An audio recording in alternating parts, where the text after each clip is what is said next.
नौकरी पर है आपका हक, चले लक्ष्य से लक्ष्य तक, बेरोजगारी से करने दो हाथ। लक्ष्य आ रहा है ऑनलाइन अपनी पूरी टीम के साथ। नमस्कार, स्वागत आपका के हरियाणा पे। मैं हूं आपके साथ रमेश जाखड़।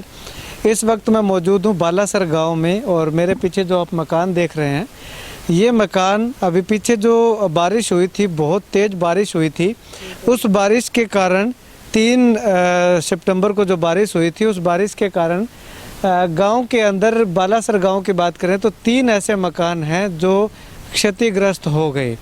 यहाँ पे सामने आपको मैं दिखाना चाहूँगा, ये घर जग्गा सिंह का घर ये है। और ये जग्गा सिंह जी हैं जो दिहाड़ी मजदूरी करने वाले हैं। बड़ी मुश्किल से पाई इकट्ठा करके पैसा इकट्ठा किया और अपने सर को ढकने के लिए ये छत बड़ी मुश्किल से नसीब हो पाई। लेकिन उसके बावजूद ये प्राकृतिक आपदा जो आई, बरसात आई, इतनी तेज़ बरसात आई कि उस बरसात के कारण इनके जो मकान के अंदर जो आशियाना जो इन्होंने बनाया था, उस आशियाने में दरार आ गई और इनके सभी अरमानों पे पानी फिर गया। इतनी ही नहीं, ये दरार मैं आपको आगे ले जा कर के दिखाना चाहूँगा। ये 2 मकान इन्होंने पक्के बना रखे हैं और एक ही अल्टरनेट एक रसोई इन्होंने बना रखी है।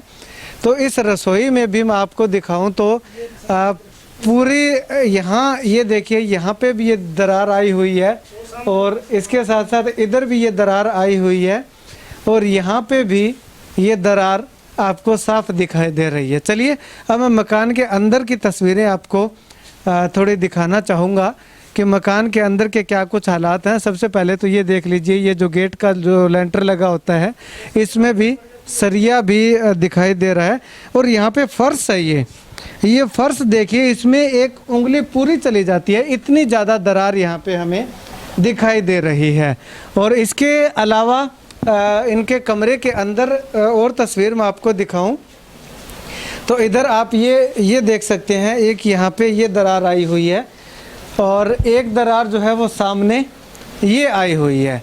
यहाँ एक कुई खोदी हुई थी और उसके नीचे से जो पानी है, ये जो दुकान है इसके नीचे से भी पानी जा कर के ये जो मकान है, इस मकान की नींव को जा लगा और नीचे से जो नींव है वो नीचे खिसक गई। नीचे खिसकने की वजह से सारी खाली ईंटें पट्टी थी, इतना पानी निकला ना इधर निकला, तो जो सारा पानी था वो गली का इस पटने के कारण खाली के सारा नीचे मकान के गया जितना भी था। रात का टाइम ये जो नाली बनाई हुई है, ये उखाड़ दी थी भी, सुबह बनाएंगे। रात को बारिश आ गई, वहाँ तक बनाई थी। अच्छा। तो और पानी की निकासी हुई, इधर भी माटी घेर रखी थी, इधर भी माटी घेर रखी थी इन्होंने।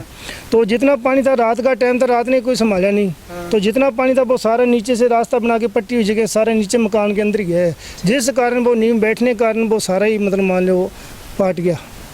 ये इस मकान का इतना खतरा है कि कभी बैठ सकता है। 2 दिन तो हमने बाहर ये सामान सारे रख रखा था, 20 का तो भैया तो बाहर नहीं कब गिर जाए। ठीक है, अब भी अंदर नहीं सोते हैं रात को, भी कब भी गिर सकता है ये।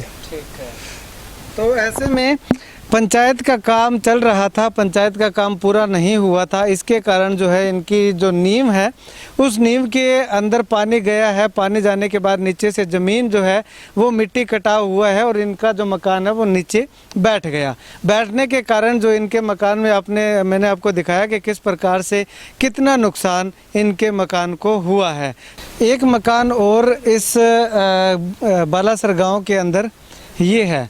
ये देख सकते हैं कि इस परिवार के पास एक ही मकान था, वो भी कच्चा मकान था और वो मकान आप देख सकते हैं कि किस प्रकार से ध्वस्त हो गया, किस प्रकार से बिल्कुल खंडहर हो गया, गिरा पड़ा हुआ है।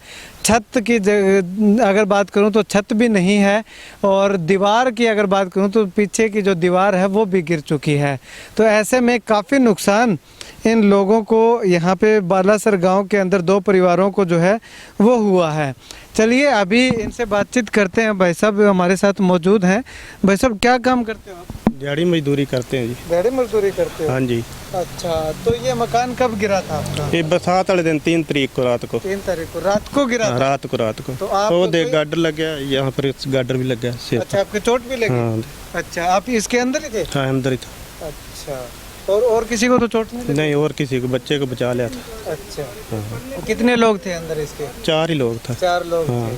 चारों अंदर थे, अंदर। आपके चोट लगी है? हाँ, वो तो गार्डर गिरने के कारण मैं ऊपर रोकने लग गया, नहीं रुके, फिर मैं कि इसको बाहर बुझा दूं। अच्छा, फिर उनको बाहर निकाला। तो कोई सामान भी इसके सामान अंदर तो टूट दबा है नीचे? दबा है, कितना सामान दबा है? सामान माड़ा मोटा जड़ेगा से दब गया जड़।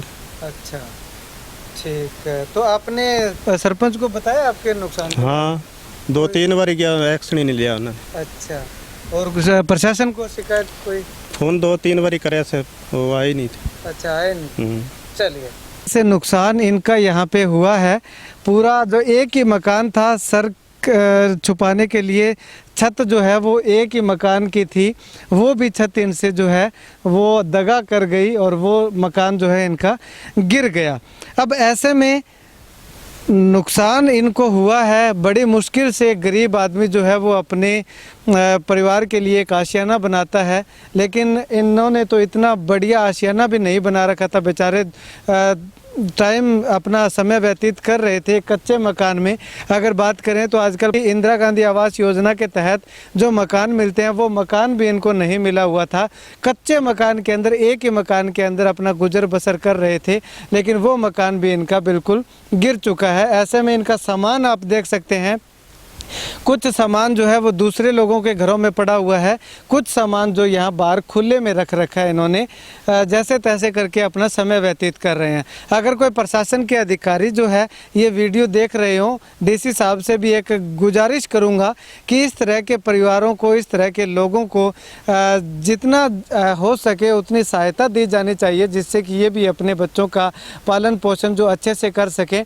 अब इसका अगर ये दोबारा से मकान बनाएंगे तो इतना पैसा इनके पास नहीं है कि ये मकान दोबारा से बना लें। अगर इतना पैसा होता तो इस कच्चे मकान की जगह पक्का मकान इनका होता। अब अगर बात करूं तो सरपंच साहब की, सरपंच साहब से जब मैंने बात की तो सरपंच साहब का कहना है कि पंचायत ने अपने स्तर पे जितना भी गांव के अंदर जिन लोगों की दीवारें गिरी हैं या मकान गिरे हैं, उनका जो एक एस्टिमेट बना करके प्रशासन को दे रखा है। पंचायत ने अपना काम कर दिया। अब इसमें प्रशासन आगे क्या एक्शन लेता है, क्या इनको मुआवजा राशि देता है या फिर इंदिरा गांधी आवास योजना के तहत इनको मकान आवंटित करता है, वो आने वाला वक्त बताएगा। लेकिन अगर बात करूं तो जिन भी दो घरों का मैंने आपको हाल दिखाया है, दोनों ही घर दिहाड़ी मजदूरी करने वाले हैं। एक ने दिहाड़ी मजदूरी करके अपने पक्के मकान बना लिए, लेकिन इनसे अपना मकान पक्का भी नहीं बना सके। तो ऐसे में प्रशासन से इन लोगों की भी मांग है और हमारी भी एक अनुरोध है कि इन लोगों की सहायता जितनी जल्द हो सके उतनी जल्द की जाए। कैमरा सहयोगी सुनील के साथ रमेश जाखड़ के हरियाणा। नौकरी पर है आपका हक, चले लक्ष्य से लक्ष्य तक, बेरोजगारी से करने दो हाथ। लक्ष्य आ रहा है ऑनलाइन अपनी पूरी टीम के साथ।